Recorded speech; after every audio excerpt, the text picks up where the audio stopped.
다사다난했던 2023년 연말 3부작 특집을 통해 돌아보고 있는데요. 오늘은 3부작의 마지막 순서인 글로벌 증시를 주제로 얘기 나눠보겠습니다. 도움 말씀에 한국경제신문의 한상춘 논설위원 나와 계십니다. 안녕하십니까? 네, 안녕하십니까? 자, 연말 3부작 특집의 마지막 순서입니다. 세계 경제, 글로벌 금융시장, 그리고 오늘은 글로벌 증시인데요. 올 한 해를 돌이켜봤을 때 어떻게 보셨습니까? 네, 오늘 그 증시 폐장일이죠. 예. 미국 증시가 물론 하루 미국은 남겨놓고 그렇죠. 있습니다는 미국 증시 올해 많이 올라온 것 같아요. 그리고 한국 증시도 굉장히 연초에 비관론에 비해서 많이 오르고요. 예.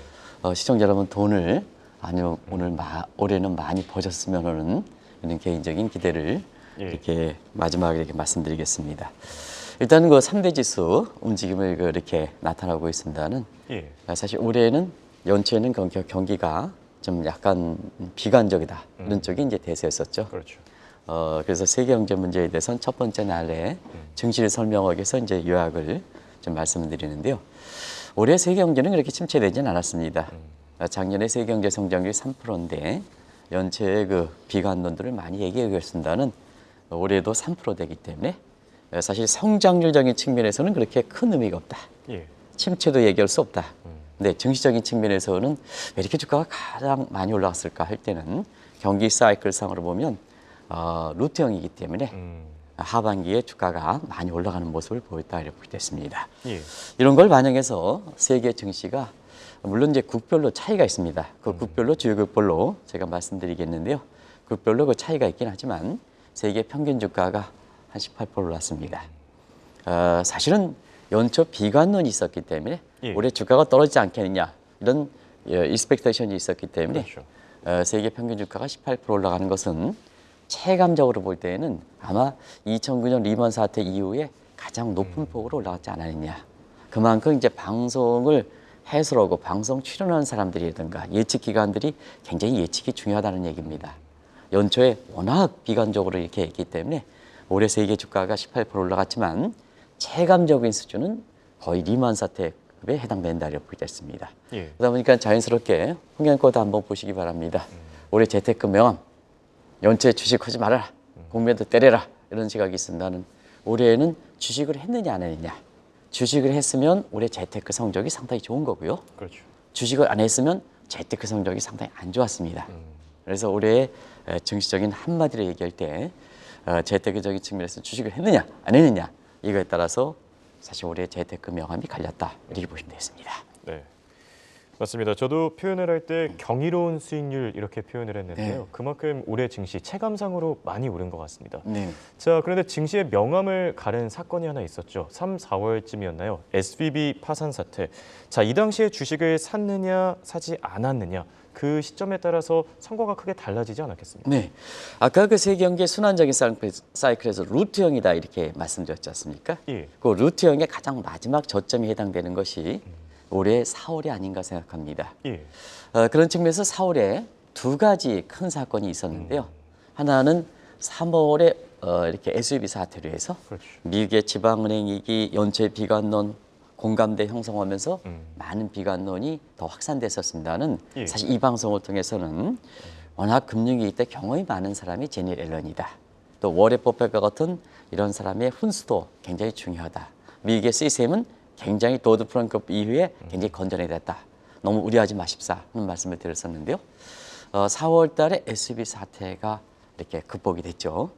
그런 측면에서 SVB 사태가 4월 달에 극복됐다는 측면에서 4월에 주식을 샀느냐 안 했느냐 갖다가 올해 그 주가의 수익의 명암을 갈렸다 이렇게 됐고요. 4월 달에는 IMF의 이렇게 4월 충계 연맹, 충계 이제 연차 총회를 앞두고 그동안 하향 조정만 했던 IMF 등과 예측 기관들이 SVB 사태가 성공적으로 되다 보니까 세계 성장률을 상향 조정했죠. 이게 이제 사실 올해 4월에 주식을 샀느냐 안 샀느냐 이 판가름만 요인이었다 이렇게 됐습니다. 또 우리와 관련해서도 우리도 그때 방송에서 4월 달에 테슬라가 그때 당시에 가격 할인했고 삼성전자가 그때 당시에 감산했습니다. 테슬라는 다른 경쟁사의 마켓쇼를 뺏는 거기 때문에 이건 잘못된 거예요. 이기적 게임이다. 근데 삼성전자의 감산은 사실 1분기에 96% 정도 이윤이 삭감되긴 했지만 세계 1등 회사가 결과적으로 보면 이렇게 반도체 수급에서 개선시키지 않으면 어떻게 개선하겠느냐. 그래서 경쟁사도 혜택이 되겠다. 셰프리어스의 공생적 게임이다. 앞으로 봐라. 반도체 수급이 개선되면서 결과적으로 그때 당시에 한국의 삼성전자는 그때가 한 5만 6천 원, 5만 4천 원 됐었는데요.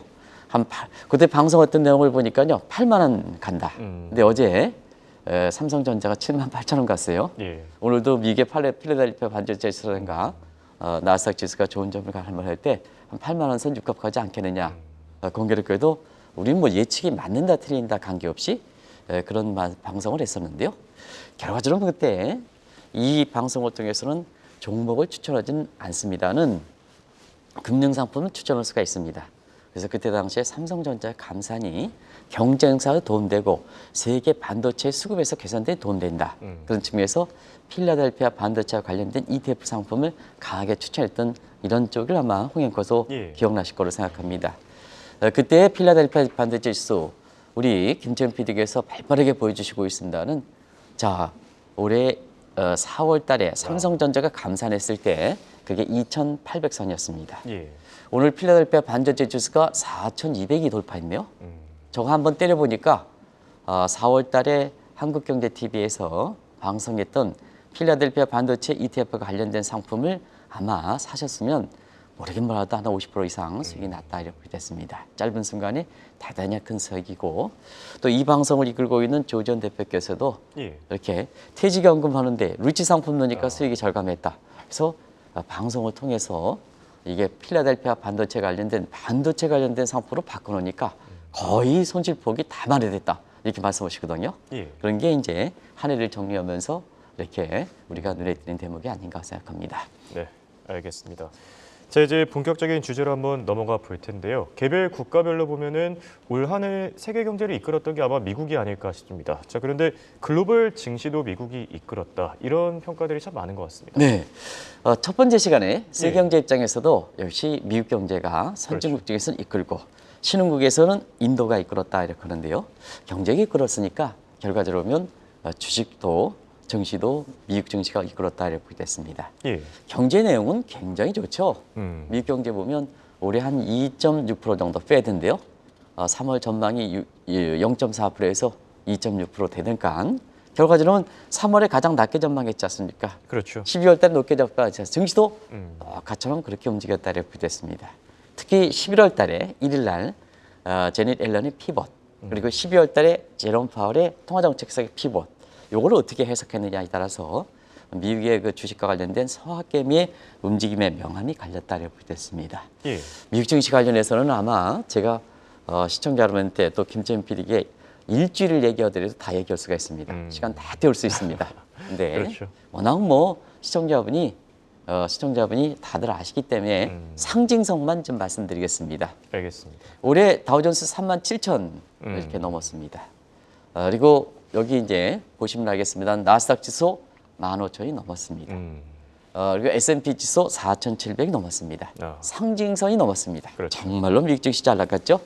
그다음에 올해 같은 경우에는 사람의 명암이 잘렸습니다. 연초에 비관론 저지른 사람은 시장에 퇴출됐습니다. 그런데 연초에 낙관론 얘기한 사람은 올해 최고의 히트로 됐죠. 한국도 좀 연초에 비관론 얘기했던 사람들 좀 퇴출시켜야 되는데요. 또 연초 되니까 연말 되니까 또 내년에 경제가 어렵다. 올해 2분기, 내년에 2분기에 미국 경제가 마이너스 빠진다 해서 또 등장하는 무슨 교선하는 사람이 있어요. 근데 미국은 철저히 그렇지 않습니다. 자, 올해 빛난 인물은 아시겠습니다는 제레미 시겔이죠. 그렇죠. 연초에 35,000선 간다. 누구나 공감을 못했습니다. 근데 지금 김재민 PD께서 보여주던 대목 보면 37,000선이 봤습니다. 가장 화려했던 산물이죠. 방송 개수가 많아서 출연료 수입이 굉장히 많을 겁니다. 그리고 워렌 버핏, 고비 때마다 워렌 버핏이 그렇죠. 사실 미국 증시를 이끌었죠. 올해 SVB 사태 때 미국의 구세주 역할을 했고, 그다음에 올해 제롬 파월이 가장 흔들렸을 때 잭슨 미팅에서도 미국 증시가 연말에 굉장히 좋다 하는 이런 반면에 미국 증시에서 공매도 챘던 세력 마이클 버리, 조지 소로스, 그다음에 캐시우도 전부 시장에서 퇴출되는 명. 실제로 캐시오토 같은 경우에는 아크 인베스트먼트는 자금이 안 들어온다입니다. 예. 안 들어옵니다. 이게 미국 사이다. 책임론이 있다. 책임론이 있다 이렇게 볼 수 있습니다. 한국도 사실은 불러만 주면 오시는 분이 있습니다. 그러다 보니까 이렇게 방송 출연을 자주 하는데요.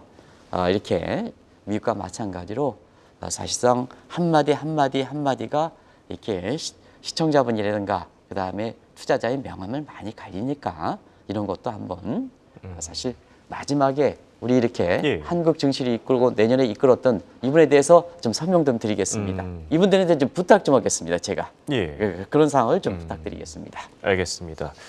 자, 미국 증시 얘기 좀 더 자세히 들여다보면요. 미국 증시 3대 지수 일제히 다 올랐죠. 좋은 흐름 나타냈는데 종목별로도 등락이 상당했습니다. 물론 이제 와서는 조금 그 격차가 줄어들고 있는데 아직까지도 차별화가 심하다라는 평가들이 많거든요. 네. 어떻게 보십니까? 지금 경기도 그렇고 예. 주식도 그렇고 사실 니프티 50 차별화가 많은 거거든요. 그래서 대표 지수가 이거 가지고 증시 모습을 보면 안 된다. 니프티 50 현상이기 때문에 뭐냐면 질적인 측면에서도 우리가 종목별로 봐야 된다 이렇게 보시되는데요. 예. 미국 증시 보면 미국 증시를 이끌어왔던 이렇게 그 IT라든가 첨단 기술 중심에서 시청자분들도 아마 아실 거로 생각하는데요. 우리가 미국 증시 사라 이렇게 했을 때가 아마 2017년 글로벌 브로커레이지 GBK 해서 이건 다들 알 거예요. 브로커레이지에서 예. 글로벌 브로커레이지에서 GBK로 이렇게 했던 이때 시점을 기점으로 해서 미국의 종목을 주도했던 것은 빵주 아시죠? 그렇죠. 그리고 마가 그 위에 나왔고 예. 거기에 테슬라 붙여서 마가트가 나왔고 올해는 뭐 시청자 여러분 매그니피센트 세븐 종목이죠. 그렇죠. 예. 뭐 이 종목은 다들 아실 겁니다. 올해 진짜 기염을 토했죠. 매그니피센트 같은 경우에는 한 70%가 급등해가지고 예. 올해 그 나스닥 상승분의 약 60% 70%를 기했던 모습인데요. 지금 김채연 PD께서 M7의 종목 중에 아마존닷컴만 빼고 이렇게 올라가는 모습을 이게 오늘 아마 예, 올라간 오늘 모습 겁니다. 장입니다. 예. 이렇게 52주 같은 경우에는 52주로 보면은 거의 뭐 다 200% 올라갔죠, 정도 뭐 있고 그래서. 대단하죠. 예. 그리고 기염을 토했던 게 올해 연초에도 이 인공지능이 엄동선에 처음 나왔다. 그린슈타인이다. 그렇죠. 그래서 그때 윤리적 문제에서 많은 사람은 윤리적 문제에 봉착해가지고 다시 질 것이다. 그런데 그때 당시 이런 표현을 썼습니다. 인공지능이 나온 게 어떻게 보면 윤리적 문제가 결혼됐을 때가 엄동설안에 막 태어났던 그린슈 단계다. 봄날에 푸릇푸릇한 싹이 돋았던 그린슈 단계다. 이게 어떻게 갈 것이냐. 뼈대가 풍성해서 가을에 풍성한 열매를 맺는 골든골이다. 근데 윤리적 문제에서 이게 극복하지 못하면 예로 위스크 시든 잡초가 될 것이다. 어떻게 판단할 것이냐 하는 예. 측면에서는 인공지능은 대세가 될 것이다. 근데 올해 인공지능과 관련돼서 아마 엔비디아 정말로 많이 올라갔죠. 예, 그렇죠. 연초 대비해서 230%, 240%까지 올라가는 모습을 이렇게 보이는데요. 사실상 그렇습니다. 이런 각도에서 앞서 그 삼성전자 감산과 관련돼서 올해 필라델피아 반도체 ETF가 최대 수익 상품인데요. 요걸 좀 올해 반도체 그리고 내년대 인공지능 한번 합쳐보겠습니다. 우리가 11월 초에도 이걸 좀 말씀드렸는데 예. 자금이 굉장히 많이 들어온다 그래요. 자, 올해 히어로 반도체 그 다음에 내년도에 AI 반도체 AI ETF 같은 거 이런 건 내년에 굉장히 각광을 받지 않겠느냐 이렇게 보고 있습니다. 네.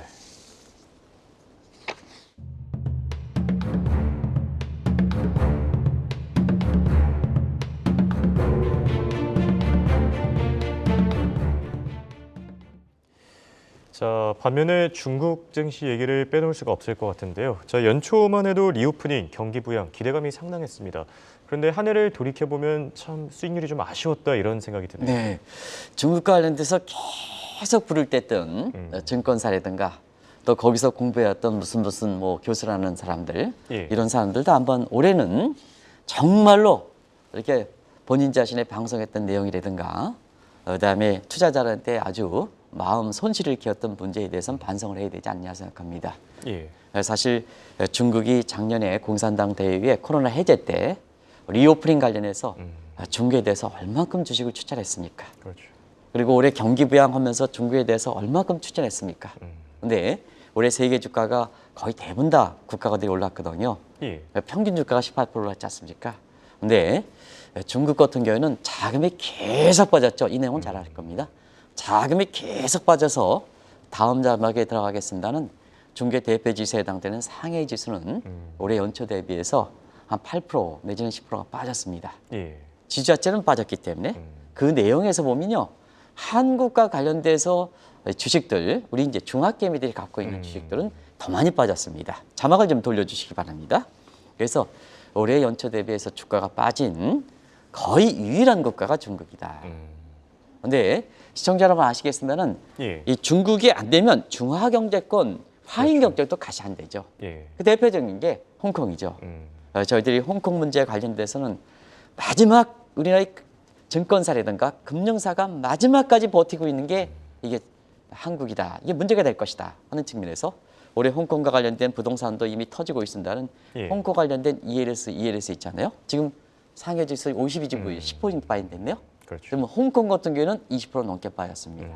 그래서 홍콩 관련 ELS도 올해 아주 손실폭이 커지고 내년 상반기에 큰 것도 올해 증시의 10대 뉴스를 꼽을 때 반드시 들어갈 대목이죠. 예. 반드시 들어갈 대목이죠.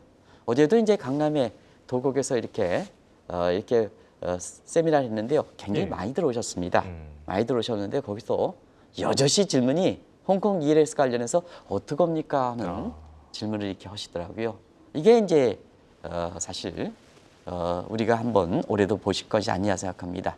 그런 과정에서 내년도 관련돼서는 홍콩과 중국의 증시가 과연 살아날 것인가. 내년 연초에 전망 시리즈 하면서 말씀을 드리도록 하겠습니다. 네, 알겠습니다. 자, 미국과 중국 살펴봤고요. 인도 그리고 중남미도 빼놓을 수 없겠죠. 인도도 그렇고 중남미는 올해 말미에 강하게 뛰는 모습 나타내주지 않았습니까? 네, 뭐 올해 신흥국 중에서 경제도 그렇고 증시도 그렇고 인도 빼면 안 되죠. 그렇죠. 뭐 인도에 대해서는 뭐 왜 인도가 잘 나가느냐? 인도 센서스가 7만이 넘었네요. 7만 2천 선까지 갔네요. 굉장히 많이 올랐네요. 대단합니다. 예. 연말에까지 계속해서 해서 시청자 여러분 아시겠습니다. 인도가 왜 가느냐? 중국의 대체적인 측면에서 알타시아의 선진국가다, 선두국가다, 최저 후보국가다. 예. 그래서 알타시아를 이코노미스트에서 한국경제TV에서 처음으로 소개하면서 전 무슨 교수라는 사람 같은 경우는 중국이 계속해서 간다 이렇게 했을 때 그분이 얘기하는 것은 야 중국이 14억 인구고 먹고 살 게 있다. 그리고 중국을 이렇게 대체할 수 있는 국가가 어디냐. 근데 이 양반 같은 경우에는 지금 네트워크 사이에서 라이크후드 컨트리라는 그 관계를 잘못 물론 단일 국가로서는 중국에 대처할 수는 없죠. 근데 알타시아는 어떻습니까? 네트워크에서 맞다 보니까 어떠냐. 자, 기술력은 일본, 대만, 한국, 인도가 훌륭하게 대비하죠. 예. 그다음에 물류 항공은 홍콩, 저희 싱가포르이 말레이시아가 훌륭하게 대비하죠. 자, 그리고 자원 같은 경우는 예. 말레이시아, 인도네시아가 훌륭하게 대비하죠. 그렇죠. 그다음에 인건비는 인건비도 훌륭히 돼 있는 미얀마라든가 라오스 훌륭하게 대비되죠. 그러다 보니까 중국에서 이탈이 빨랐죠. 예. 그레이트 차이나 엑스센스 그 받아들인 게 인도지 않습니까? 그렇죠. 인도 자체적인 성장. 진짜 인도 눈부셨습니다. 주가도 사실 인도의 그 종목에 있어서 보면 모 증권사가 인도의 개별 종목도 이렇게 해드리고 있습니다는 신흥국 증시에서 보면 개별 종목이 어렵다고 본다면 이 방송을 통해서 인도와 관련된 ETF 상품을 좀 추천해 많이 드렸거든요. 그런 과정이고 인도의 적립식 펀드도 많이 추천했었습니다. 예. 수익률 최고로 기록했죠. 그리고 중남미 같은 경우에도 핑크타이드 물결이 되면서 아르헨티나가 피날레가 됐었죠. 예. 그래서 4, 4분기에 중남미 증시가 강하게 올라가는 모습을 보이고 있는데요. 내년에 중남미 증시가 사실 그 기대를 많이 했을 대목이다 이렇게 보실 수 있고요. 올해 브라질 국채가 강하게 이렇게 다시 한번 회복된 것도 중남미 관련해서 또 룰라 관련돼서 대접을 볼 수 있는 대목이지 않는가 하는 생각이 듭니다. 네, 알겠습니다. 자, 슬슬 결론을 맺어봐야 될 것 같은데요. 마지막으로 우리 증시 상황 어땠는지 이 부분 좀 자세하게 짚어주시죠. 네, 우리 경기 안 좋았죠. 우리 경기 안 좋았죠. 우리 뭐 연말까지도 안 좋았죠. 무기시 상저하거나 의미가 없고 예. 지금 12월 달 들어서 최종적으로 판단은 1.4% 내지는 1.3% 되는 것 같습니다. 자, 한국 경제 성장률 2.3%, 2.4%. 참 이게 좀 경제하는 입장에서는 굉장히 설픈 얘기죠. 그렇죠. 일본의 3분기 성장이 그렇게 빠지더라도 일본의 성장률이 한 1.5% 정도 되니까 사실 그렇습니다. 그리고 이렇게 연초가 더 이렇게 안 좋았죠. 연초에 우리 코스피 증시 분계론을 해서 1,500까지 나왔던 거거든요. 그렇죠. 근데 증시는 따로 나왔다. 왜 그럴까? 외국인과 특히 개인 투자가들이 버팀목이었다. 한국의 윤석열 정부 입장에서 증시 정책할 때 개인 투자자의 힘이 이렇게 버티고 있는 것. 1,400, 1,500의 개인 투자가들이 올해 증시를 받쳤다 이렇게 됐습니다. 예. 우리 김재현 PD께서 마지막 27일도 개인과 외국인이 사는 모습, 2천억 이상 사는 모습. 저 기관들은 4천억 팔았군요. 그래서 공매도 때렸기 때문에 그렇지 않습니까? 이렇게 이제 사실 그런 그 상황인데요. 자, 올해 이렇게 보면 삼성전자, 감산이 구제해주고 한국 증시를 에코프로가 끌었다 이렇게 보실 때 있습니다. 예. 종목별로는 삼성전자가 감산 조치가 한국 증시에 가장 어려울 때 한국 증시를 구제했고 그다음 에코프로가 이끌었다 이렇게 보실 때 있습니다. 에코 관련된 2차 전지의 내용을 쭉 했는데 나중에 좀 말씀드리겠습니다. 예. 이것이 이제 4분기 들어서 현대차 같은 자동차라든가 바이오라든가 이런 쪽 조선이라든가 이게 확산되는 모습이죠. 이런 측면에서 한국 증시가 4분기에 맞았다 이렇게 보시면 되고요. 특히 올해 증시에서는 자 11월 3일 날 시시는 11월 6일 날 공매도 금지 조치에 국내 그 증권사들이 대부분 다 기득권을 생각해서 외국 자본 이탈된다. 그다음에 주가 떨어진다. 환율이 올라간다. 그런데 이거 아니다. 외국인 자본 많이 들어온다. 한국경제TV에서도 진단했지 않습니까? 그렇죠. 7조 원 들어왔습니다. 외국인 자본. 주가 2,200에서 2,600 넘었습니다. 원달러 1,350원에서 1,290원대까지 떨어졌습니다. 요거 4분기에 공매도 금지 조치에 어떻게 했느냐 따라서 올해 그 한국 증시의 주식자의 명암이 갈렸다 이렇게 보게 되고요. 또 한 가지는 한국경제TV도 굉장히 힘이 셌습니다는 대주주 양도세 관련해서 올해 아마 최고의 선물을 한국경제TV에서 시청자분한테 드린 것이 아닌가 생각합니다. 그 과정에서 추경호 부총리라든가 그다음에 최상목 그 부총리 지금 이제 부총리가 됐나요? 모르겠습니다. 지금 임명권이 주는지 모르겠습니다. 그래서 하도 좀 연말이 바쁘다 보니까요. 근데 이런 과정에서 좀 두 분들한테 좀 서글픈 얘기를 했습니다는 예. 어쨌든 대주 양도세 문제가 완화됐던 것은 올해 최고 상품이다 이렇게 보시면 되겠습니다. 예, 알겠습니다. 자, 방금 에코프로 얘기를 해주셔서 한 가지만 더 여쭙겠습니다. 올해 주식 투자 성과 중국 CATL이냐 아니면 한국의 에코프로냐 어느 쪽을 선택했느냐에 따라 명암이 극명하게 갈리지 않았습니까? 이거는 분명히 짚고 아니죠. 예. 우리도 한국의 2차 전지 관련해서 배터리 아저씨가 좋은 게 아닙니다. 세계 경제 보면 한국의 2차 전지가 더 좋습니다. 우수성이. 그래서 한국경제TV도 에코프로 관련돼서 이렇게 얘기를 했고 네. 그다음에 이 과정에서 아무래도 배터리 아저씨라든가 아니면 한국투자연맹 뭐 이렇게 해서 정의정 이런 분들 이제 같이 했는데요. 개인적으로 이거는 전혀 없습니다. 일부에서 배터리 아저씨가 제 얘기도 하고 선대인 방송에서 제 얘기도 했기 때문에 개인적으로 전혀 그런 거 없습니다. 그렇습니다. 그만큼 중국의 CATL은 중국의 2차 전지는 안 좋다. 그다음에 한국의 2차 전지 좋다. 이렇게 이제 말씀하는 과정에서 그렇게 유튜브라든가 이런 게 붙인 과정에서 그렇게 여러 가지 얘기가 나오는데요.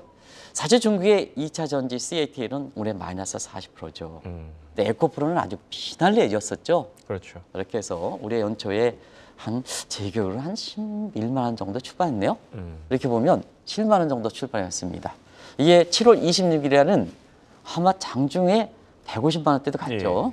근데 이것이 이제 최근에 좀 하면서 그래도 64만 3천 원입니다. 어제치죠? 그래서 연초에 11만 원대 비하면 600%가 넘습니다. 그래서 올해 그렇습니다. 이런 과정에서 에코프로 관련돼서 아무래도 개인 투자가 힘이 배터리 아저씨 같은 박순혁 분이죠. 그래서 그분이라든가 이런 쪽에 개인 투자가 힘을 보여준 때도 아마 올해 증시를 하면서 굉장히 이렇게 점검해야 될 게 아닌가 생각합니다. 그리고 올해도 인물이 많았습니다. 올해 인물과 관해서 김재현 PD 이렇게 뒤쪽에 좀 붙여주시기 바랍니다.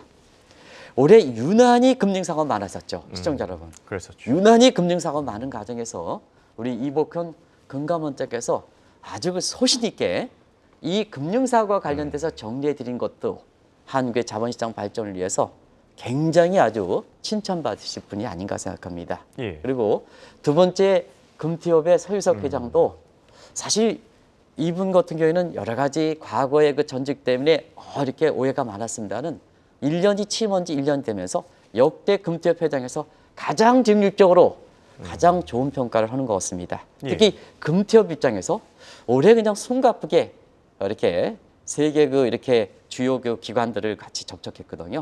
그래서 한계 그동안 금티업이 글로벌 이상으로 이렇게 갖지 못한 측면에서의 어떤 한계를 갖고 있었다 하는데요. 이 서희석 회장께서 그런 쪽으로 이렇게 했던 것도 한국의 자본시장 발전을 위해서 굉장히 하나의 큰 획이 되지 않겠냐 하는 생각이 들고요. 이분은 이제 생소할 거라고 생각합니다. 저도 한국 경제에 이렇게 신문에 주관했던 대즉 세미나에서 처음으로 뵀던 분인데요. 우리의 1등 증권사에 이렇게 김희석 부회장인 것 같습니다. 제가 1시간 반 대담했는데요. 사전에 몰랐습니다. 근데 1시간 반 그 대담하는 과정에서 굉장히 원고도 없이 그 내용들이 아주 전문적으로 이렇게 얘기하는 과정에서 머리가 결론은 제가 그랬습니다. 머리가 아주 똑똑한 저도 머리가 시청자분 죄송합니다는 이런 까칠한 사람인데요. 그런 건데 머리가 진짜 뛰어나신 분 같습니다. 이런 쪽에서 결론을 맺어드렸거든요. 이분들이 이제 한계 내년도에 한국 정시를 좀 이끌어갔으면 그래서 그런 혜택들이 개인 투자가 올해 힘을 발휘했던 개인 투자가 이분들이 이렇게 혜택을 받는 과정에서 한 가지 더 말씀드리면 올해 국내 증권사들이 사실 그 예측 보고서에 잘 맞았습니다. 그래서 독립 리서치들이 강하게 부각되고 있는데요. 이 독립 리서치에 예를 들어서 밸류 파인드라든가 이런 게 지금 이렇게 모 증권사랑 같이 해서 공정성을 부여하고 있는데요. 내년도에는 이렇게 서희석 회장님도 독립 리서치를 좀 키워서 이해관계가 있는 국내 증권사에 서로가 합치해서 좀 자본시장 발전을 이끌어갔으면 하는 것을 꼭 좀 부탁드리겠습니다. 그래서 독립 리서치 분야를 좀 키워달라 하는 것을 이렇게 원장님도 그렇고 그 다음에 협회 회장님도 그렇고 또 1등 증권사 입장에서도 그런 것을 꼭 좀 부탁드리면서 올해 증시를 좀 마무리하겠습니다. 예, 알겠습니다. 이렇게 오늘은 연말 3부작 특집 마지막 순서로 글로벌 증시를 주제로 얘기 나눠봤습니다. 지금까지 도움 말씀을 한국경제신문의 한상준 논설위원이었습니다. 네, 고맙습니다. 네, 고맙습니다.